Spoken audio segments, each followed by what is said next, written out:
next is Nakia with the power or the power, and he's from Fort Lauderdale, Florida. First off, hello. Thank you guys for having me. I just want to give you guys some character sketches. I know you guys got the one page I did. Thank you. And these are character sketches I did. In addition to that one page on my business card. Let's hear what you got. What do you got? Yeah, do it. Yeah. All right. What if you had like the coolest power in the world and the potential to be the greatest hero in the world, but you had the suckiest weakness? So that's basically what the book touches on. It revolves around the main character. His name is Alexander, and he comes in contact with an ancient Egyptian artifact that gives him the ability to do any superpower he can think of. But the drawback, which he finds out later on and much too late, is that the power only lasts for 24 hours. After 24 hours, it's gone, and he can never do that power again. So he's in that situation where he's got to really think before he acts. Like if there's a guy that was on fire, robbing a bank, he can easily turn into water and put the guy out, but then what if the city's on fire tomorrow? So he's got to really concentrate, and he doesn't really read comic books, so he doesn't have any grasp on the potential he has that he could do with his power. So his best friend, his neighbor, is a comic book geek, so his neighbor's always like writing down, you know, what about these powers, and giving them to him. So he carries them around with him, and like every now and then he looks at it and then tries to decide what's he going to do. That's pretty much the story in a nutshell. I'm being quick. Does he have a nemesis? That's the concept, not the story. Right, that's the concept. Yeah. His dad is an archaeologist in Egypt, and his dad he's not really a good archaeologist, so usually he just buys stuff out of a gift shop and sends it to his sons, like, this is what I found and this is what I found. So the dad finds the artifact, and these guys are trying to kill him to get it back, so he sends it to his son for safekeeping. So his son gets it, and that's how the son gets the power and the ability from the artifact. 16. Changes his powers every 24 hours. How close can the next one be?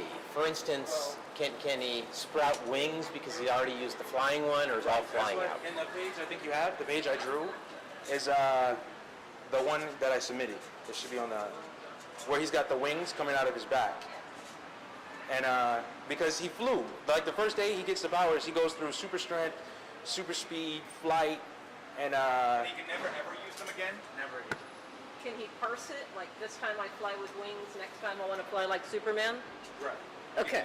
And can he do the Thor thing where he has super strength and throws the hammer and He grabs it and then flies with the hammer. I sort of feel like that's not a major problem. I kind of feel like you know that's not really a big conflict. Like, you know, if you It's could, going to need creativity. It's a monkey's paw.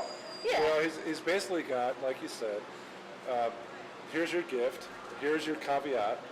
You know, I guess for me, the fun in the story would be how you deal with the caveat every time. Yeah. You know, and is it every 24 hours? Like, can he help it? Like, or does one just appear? yeah, does it just appear or? So that he can go weeks without a Weeks superpower. without a superpower. Okay. But once he uses an ability, he's got it for 24 hours. Like at one point when he's just got no ideas left. So what he does is he goes to school, and then he uses shape change and makes himself look like the principal. And he holds like a massive meeting in the auditorium, and he gives all the kids an assignment. You know, 5 minutes, come up with as many superpowers as you can. He then change into somebody else?